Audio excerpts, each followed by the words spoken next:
अस्सलाम वालेकुम नाज़रीन, आप देख रहे हैं प्रोग्राम मन की बात मुज़म्मिल सोहरवर्दी के साथ। मैं हूँ आपकी मेज़बान इफ्तिखार रियाज़। हमारे साथ मौजूद है मुज़म्मिल सोहरवर्दी। अस्सलाम वालेकुम sir, welcome to the show. क्या हाल है आपका? वालेकुम सलाम, बिल्कुल ठीक। आप सुनाएँ कैसी तबीयत है आपकी? मैं भी ठीक हूँ, अल्लाह पाक का शुक्र है सर। सबसे पहले तो दिलचस्प खबर शामिल करेंगे, काफ़ी अहम है, नौयत इख्तियार करके है खबर। सर, ये सुप्रीम कोर्ट में जो लड़ाई चल रही है, ये क्या मामला है? देखें, एक केस जो कस्टम्स के कानून के हवाले से था, कानून की तशरीह के हवाले से, वो लग गया मंसूर अली शाह साहब के बेंच में।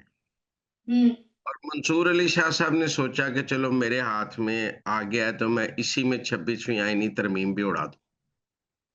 केस उनके पास कस्टम एक्ट के बारे में था, तो उन्होंने उसको रंग ऐसा दे दिया कि वो आईनी बेंच और आम बेंच की कि ये मुकदमा उधर सुनेगा या इधर सुनेगा और इस चक्कर में वो 26वीं आईनी तरमीम को ख़त्म करने, आईनी बेंच को ख़त्म करने और ये कि जी आम बेंच भी आईनी मुकदमात सुन सकता है, केस को इस तरफ ले गए बजाय इसके कि कस्टम एक्ट तक रहते हैं। ये सूरत-ए-हाल सामने आई तो सर्टेनली 26वीं आईनी तरमीम बहुत वाज़ेह है कि आम बेंच आईनी मामलात की तशरीह या 191 के केस नहीं सुन सकता। लिहाजा चीफ जस्टिस ने आईन के मुताबिक वो केस उनसे वापस ले लिया, बेंच तोड़ दिया। लेकिन वो बज़िद थे कि मैंने ही सुनना है और मेरा ही बेंच बहाल किया जाए। आज सुप्रीम कोर्ट ने वज़ाहत भी जारी की है कि जो 26वीं आईनी तरमीम के बाद वो ये केस नहीं सुन सकते और उनके पास गलती से लग गया था। अब ये केस आईनी बेंच में जाएगा। हुँ, लेकिन मंसूर अली शाह साहब का मौक़िफ़ है कि नहीं, चूँकि एक दफ़ा मेरे पास लग गया है, अब मैं इसको सुनूँगा और मेरे से केस वापस लेना जो है वो अब अदालत की आज़ादी और अदलिया की आज़ादी पर हमला है और ये वो जो सारा नैरेटिव बनाया जा सकता है। पहली बात तो ये है कि किसी जज का एक ख़ास केस में इतनी दिलचस्पी क्यों? मुझे नहीं समझ आती। हुँ, मतलब अगर 26वीं आईनी तरमीम के खिलाफ मंसूर अली शाह साहब एक फरीक हैं, तो वो फरीक हैं तो वो जाके पिटीशन दायर कर लें। वो बतौर जज ही तो फरीक नहीं हो सकते कि अगर उनकी राय है कि 26वीं आईनी तरमीम गलत है, तो वो बतौर जज उसको गलत करार देना चाहते हैं। बतौर फरीक जाके केस करके कर लें कि मैं चीफ जस्टिस नहीं बन सका 26वीं आईनी तरमीम की वजह से, लिहाजा इसको खत्म किया जाए। लेकिन वो बज़िद है कि ये केस मैं सुनूँगा और मैं इसमें ही 26वीं आईनी तरमीम ख़त्म करूँगा। अब सूरत-ए-हाल ये है कि मंसूर अली शाह साहब को ये समझना चाहिए कि 26वीं आईनी तरमीम के बाद खेल वो हार चुके हैं और हारने के बाद जो अब वो पसपाई के बाद जो भी करेंगे वो विंडिक्टिवनेस और एक उनकी हारे हुए बंदे की एक इंतकामी कार्रवाई से अलावा कुछ भी नहीं। अब देखिए ना, मंसूर अली शाह साहब ने इस केस में 2 अदालती मुआवन मुकर्रर किए। उनमें हामिद खान साहब हैं। अब देखिए ना, हामिद खान साहब तहरीक-ए-इंसाफ के सेनेटर हैं। हामिद खान साहब 26वीं आईनी तरमीम के खिलाफ हैं, उनकी बिल्कुल राय मौजूद है, प्रेस कॉन्फ्रेंसें हैं, उन्होंने वुकला की धड़ेबंदी भी इकट्ठी करनी चाहिए 26वीं आईनी तरमीम में। तो आपने कोई न्यूट्रल वकील तो अदालती मुआवन नहीं मुकर्रर किया कि आप कहेंगे जी मैंने तो एक न्यूट्रल वकील जो कानूनी राय दे। आपने एक सियासी वकील अपना अदालती मुआवन मुकर्रर किया है जिसकी एक सोच है सियासी जमात के साथ। तो फिर हम ये क्यों ना समझें कि मंसूर अली शाह साहब जो कुछ कर रहे हैं उसके पीछे तहरीक-ए-इंसाफ है, उसके पीछे हामिद खान है, उसके पीछे तहरीक-ए-इंसाफ की जो एक थिंक टैंक है जो एक सुप्रीम कोर्ट में आईनी बहरान पैदा करना चाहता है, ताकि उस आईनी बहरान के नतीजे में वो जो है मुल्क में कोई एनार्की पैदा कर सके। पहले अदालतों में बहरान पैदा हो, फिर सड़कों पे बहरान पैदा किया जाए। तो मंसूर अली शाह साहब पाकिस्तान में एक आईनी बहरान और एक सियासी बहरान पैदा करने के लिए बुनियाद पैदा कर रहे हैं।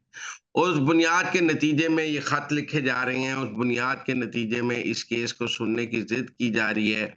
इस बुनियाद के नतीजे में एडिशनल रजिस्ट्रार पे तौहीन अदालत लगाई जा रही है। ये एडिशनल रजिस्ट्रार को पड़ गए हैं।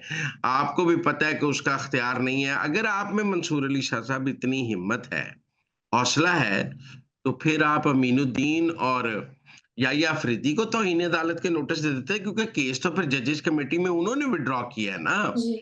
जजेस कमेटी में तो वो हैं। शाह साहब, आप एडिशनल रजिस्ट्रार बेचारे की नौकरी खा के आपको बड़ा आप समझेंगे कि आपने अदलिया की आज़ादी कर ली। करना है तो फिर क्वेटा बेंच वाला पूरा काम करें जो सज्जाद अली शाह साहब के दौर में हुआ था कि क्वेटा बेंच ने अपने चीफ जस्टिस के खिलाफ, मेरा मतलब है कि उसके इख्तियारात खत्म कर दिए थे।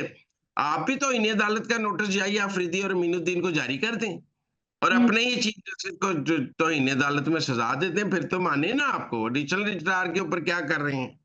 और दूसरी बात ये है कि आज सुप्रीम कोर्ट ने जो वजाहत जारी की है, उसमें तो उन्होंने मंसूर अली शाह साहब को बिल्कुल एक्सपोज करके रख दिया है कि भाई ये मुकदमा आईनी बेंच का है, जाएगा वहां, आपके पास गलती से लग गया है, कोई बात नहीं, वापस वहां चला जाएगा। आप जिद क्यों है कि मैंने ही ये मुकदमा सुनना है, आपका इस मुकदमे में इतना इंटरेस्ट क्यों है? कभी जज का भी किसी खास मुकदमे में इंटरेस्ट हुआ है? जजिस नहीं, को तो का बारे में तो ये है कि अगर उनको कहा जाए कि अगर उनका किसी खास मुकदमे में कोई खास इंटरेस्ट हो, तो वो मुकदमा नहीं सुनते हैं। और यहाँ मंसूर अली शाह साहब जिस मुकदमे में उनका खास इंटरेस्ट है, वो सुनने की जिद कर रहे हैं कि नहीं, सिर्फ मैंने ही ये मुकदमा सुनना है क्योंकि मेरा इंटरेस्ट है, मैं 26वीं आईनी तरमीम का मुतासरा फरीक हूँ, मेरी चीफ जस्टिस ही मारी गई है और फिर मैं उसके नतीजे में जो है ना, मैं ही यहाँ पे ये फैसला करूंगा। मतलब कभी मुतासरा फरीक भी खुद जज हो सकता है, आप खुद ही हुँ, सुनेंगे। ये बड़ी अजीब बात है। लोग आज जस्टिस आयशा का भी मजाक उड़ा रहे हैं कि आज वो जजेस कमेटी की बड़ी अहमियत और प्रैक्टिस एंड प्रोसीजर कमेटी में 3 बंदों की राय की बात कर रहे हैं और प्रैक्टिस एंड प्रोसीजर बिल के खिलाफ फैसले में वोट जस्टिस आयशा ने दिया था कि ये प्रैक्टिस एंड प्रोसीजर कमेटी नहीं होनी चाहिए, अकेला चीफ जस्टिस सारे फैसले करे। आज उनकी राय ये नहीं है कि अकेला चीफ जस्टिस फैसले ना करे, मंसूर अली शाह साहब को बिठाए बगैर तो कोई फैसला हो ही नहीं सकता। इससे ये पता लगता है कि इन जजेस की कोई मुस्तकिल सोच नहीं है। मतलब अगर आज जस्टिस आयशा ये भी वही बात करें जो उन्होंने प्रैक्टिस एंड प्रोसीजर बिल के हवाले से की, कि फैसले में की कि अकेले चीफ जस्टिस को तमाम अख्तियार होना चाहिए, तो आज भी वो ये बात कहें तो हम कहें जी उनकी सोच में बड़ी मुस्तकिल मिजाजी है, वो जो सोच रही हैं आज भी उस पर कायम है। लेकिन वो आज जी, उस पर कायम नहीं है। आज वो कह रही हैं कि नहीं नहीं, वो चीफ जस्टिस अकेले ने नहीं, कमेटी में नहीं, जब तक मंसूर अली शाह नहीं होंगे फैसला कैसे हो सकता है? लिहाजा यानी मेरे इट्स ख्याल all about trust. Supreme court में एक आईनी बहरान पैदा करने की कोशिश की जा रही है। इससे पहले भी मंसूर अली शाह साहब ने जुडिशल कमीशन के हवाले से खत लिखे हैं।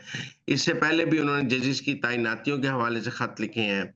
लेकिन याहिया अफरीदी साहब ने बहुत सब्र और तहम्मुल से उनके खतों का जवाब भी दिया है और उनसे तनाज़ा ना पैदा करने की कोशिश की है। लेकिन मेरे ख्याल में अब वो आहिस्ता-आहिस्ता जो है, वो कहते हैं ना कि गिलास भर जाता है, बंदा गिरेबान नू आ जांदा है, गर्दन नू हथ पा देंदा है। तो मंसूर अली शाह साहब भी लिमिट क्रॉस कर रहे हैं और एक ऐसी लिमिट पर पहुंच रहे हैं जहां पर ऐसा लग रहा है कि उनका वो जो है वो मुल्क के अदालती निजाम के लिए भी और आइन के लिए भी खतरा बनते जा रहे हैं। खतरा बन एक तरफ अब आप ये देखें, एक तरफ मंसूर अली शाह साहब याहिया अफरीदी पर हमला कर रहे हैं, दूसरी तरफ पीटीआई के ट्रॉल्स याहिया अफरीदी पर हमला कर रहे हैं। उनका जो सोशल मीडिया विंग है वो याहिया अफरीदी और उनके ऊपर हमला कर रहा है अमीनुद्दीन पर। और ये दो तरफा हमला है। ऐसे ही हमले इन्होंने काजी फायद ईसा पर भी किए थे, लेकिन उस वक़्त काई साहब भी खड़े रहे और याहिया अफरीदी बिन की भी ने भी जो आज वज़ाहत जारी की है, उससे ये तो लगता है कि वो कोई तनाज़ा बढ़ाना नहीं चाहते, लेकिन ये भी है कि वो अपने स्टैंड पर फ़र्म है और कायम है और वो मुकदमा वापस मंसूर अली शाह को देने के लिए तैयार नहीं। फिर आगे बढ़ेंगे और अब बात करेंगे वज़ाहत को लेकर। तो ये जो नैब की जानिब से मलिक रियाज को लेकर वज़ाहत जारी की गई है, तो ये क्या मामला है? अच्छा, ये वज़ाहत बड़ी दिलचस्प है। हुँ, आज नैब ने ना ऑफिशियली इसके ऊपर तर्जुमान नैब की तरफ से एक वजाहत जारी की है और ये वजाहत बड़ी दिलचस्प है। बहुत सारे लोग सवाल कर रहे थे कि जी मलक रियाज के खिलाफ तो कोई कार्रवाई नहीं हुई, तो इमरान खान को सजा हो गई है। एक तो मलक रियाज मफरूर है, अदालती मफरूर है, हुँ, वो पेश हुए और 190 मिलियन पाउंड के जितने कैरेक्टर हैं, आप देखें, एक उसमें कैरेक्टर है शहजाद अकबर जिसने एनसीए के साथ साइन किया, मफरूर है। एक जुल्फी जी, बुखारी कैरेक्टर है जिसके नाम ट्रस्ट था, वो मफरूर है। एक फरा गोगी जिसके नाम जमीन थी, वो मफरूर है। एक मलक रियाज जिसने जमीन दी, वो मफरूर है। इमरान खान ने सारे वो बंदे जिसने उनके साथ फ्रॉड किया था मिलकर सबको भगाया हुआ है। वरना बाकी तो सब पाकिस्तान में सियासत कर रहे हैं, भाई ये भी सियासत कर लेते हैं, ऐसी कौन सी बात है? अगर बाकी सब लोग, मैंने कल एक प्रोग्राम में बैरिस्टर अली जफर साहब को कहा कि आप सियासत कर रहे हैं तो जुल्फी बुखारी क्यों नहीं कर सकता, शहजाद अकबर क्यों नहीं कर सकता? वो सिर्फ ये 190 मिलियन पाउंड की वजह से भागे हुए हैं ना कि वो इमरान खान की करप्शन के साथी हैं। बहरहाल नैब ने कहा है कि नैब के पास इस वक्त बहरिया टाउन के मालिक मलक रियाज और दीगर अफराद के खिलाफ धोखाधड़ी और फ्रॉड के कई मुकदमात जेर तफ्तीश हैं। नैब के पास इस बात के शवाहिद मौजूद हैं कि मलक रियाज और इनके साथियों ने बहरिया टाउन के नाम पर कराची, तख्तपड़ी, रावलपिंडी और न्यू मरी में सरकारी बल्कि निजी राजी पर बगैर एनओसी कब्जा किया। एक तो हुँ, नाजायज कब्जे का उनके ऊपर इल्जाम है। मलक रियाज ने बगैर इजाजतनामे के हाउसिंग सोसाइटीज कायम करते हुए लोगों से अरबों रुपए का फ्रॉड किया बगैर इजाजत। कई बहरिया जो हैं उनके पास एनओसी नहीं है। मलक रियाज ने बहरिया टाउन के नाम पर पेशावर और जामशेरों में भी जमीनों पर नाजायज कब्जे करके और बगैर एनओसी के हाउसिंग सोसाइटीज कायम की हैं। मलक रियाज अब भी लोगों के साथ धोखाधड़ी और फ्रॉड के जरिए भारी रकम वसूल कर रहा है। मलक रियाज इस वक्त एनसीए के मुकदमे में एक अदालती मफरूर है जो कि अदालत और नैब दोनों को मतलूब है। हुँ, नैब बहरिया टाउन के पाकिस्तान के अंदर बेशुमार असासे पहले ही जब्त कर चुका है। नैब ने मलक रियाज के ना असासे जब्त करने का सिलसिला शुरू कर दिया है और ये बहरिया टाउन वगैरह सारे नैब ने जब्त कर लेने हैं और फिर ये आगे इनका कब्जा नैब से किसको मिलता है वो एडमिनिस्ट्रेटर बैठ जाएंगे, लेकिन ये मलक रियाज से छीने जाएंगे सारे। नैब बैरियर नैब मलक रियाज के मजीद असाजात को जब्त करने के लिए बिला तकफ़्फ़ुफ़ कानूनी कार्रवाई करने जा रहा है। मसलन मजीद जो बहरिया टाउन अभी मलक रियाज के कब्जे में है या उनका इंतजाम मलक रियाज के पास है, उन सबको भी नैब अपने कब्जे में लेने जा रहा है।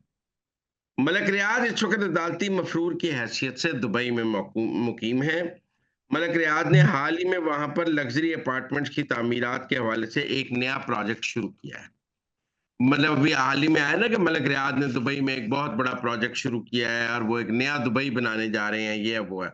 उस हवाले से नैब कह रहा है। अवामुन्नास को तंबीह की जाती है कि वो मज़कूरा प्रोजेक्ट के अंदर किसी किस्म की सरमायाकारी से अपने आप को दूर रखें। मतलब जी। नैब कह रही है कि जिन्ने भी ये मलक रियाज ने अपार्टमेंट विच पैसे लाए या अपार्टमेंट खरीदा, नैब उसे पकड़ लेगा। अगर अवाम ऐसा करेंगे तो उनका ये फ़ेल मनी लॉन्ड्रिंग के ज़िम्मे में आएगा। कोई बंदा भी मलक रियाज की दुबई में प्रॉपर्टी अगर पाकिस्तानी खरीदेगा, तो पाकिस्तान में उसके ऊपर मनी लॉन्ड्रिंग का केस बनाया जाएगा और उसको गिरफ्तार किया जाएगा, ये आज नैब कह रही है। प्रोजेक्ट में सरमाया करने करने वालों को कानूनी कार्रवाई का सामना करना पड़ सकता है। हुकूमत पाकिस्तान भी फौरी तौर पर इस अहम मसले पर दुबई की हुकूमत से राब्ता करके आइंदा का लाहेमल तय करेगी। मतलब उनके रेड वारंट जारी किए जाएंगे, दुबई से उन्हें डिपोर्ट कराने की कोशिश की जाएगी और उनको पाकिस्तान वापस लाने की कोशिश की जाएगी, ताकि मासूम लोगों को इसके धोखे और गैर कानूनी फेल से दूर रखा जा सके।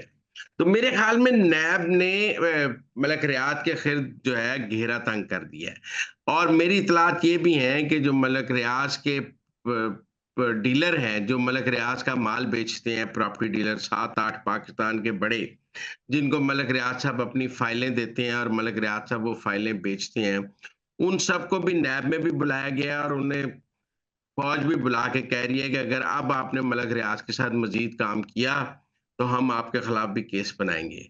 और वो सब मलक रियाज के खिलाफ वादा माफ गवाह बनने को तैयार हैं कि जी हमने इतनी फाइलें बेची हैं, हमने ये किया है, हमने ये किया है। तो मलक रियाज के खिलाफ बहुत ज्यादा सबूत इकट्ठे हो रहे हैं, मलक रियाज के खिलाफ बहुत वादा माफ गवाह भी इकट्ठे हो रहे हैं और मलक रियाज के खिलाफ जो है ना रियासत ने शिकंजा जो है वो टाइट करने का फैसला कर लिया। अगर किसी का ख्याल है कि वो बच गए हैं तो वो ख़्याल गलत है। मुझे लगता है उनके हाथ से उनकी पाकिस्तान की तमाम प्रॉपर्टीज़ जा रही। ठीक हो गया, नाज़रीन ये थी आज के अंदर की बातें। आपसे मुलाकात होगी अगले प्रोग्राम में। हमें दीजिए इजाज़त, अल्लाह ने के बाद।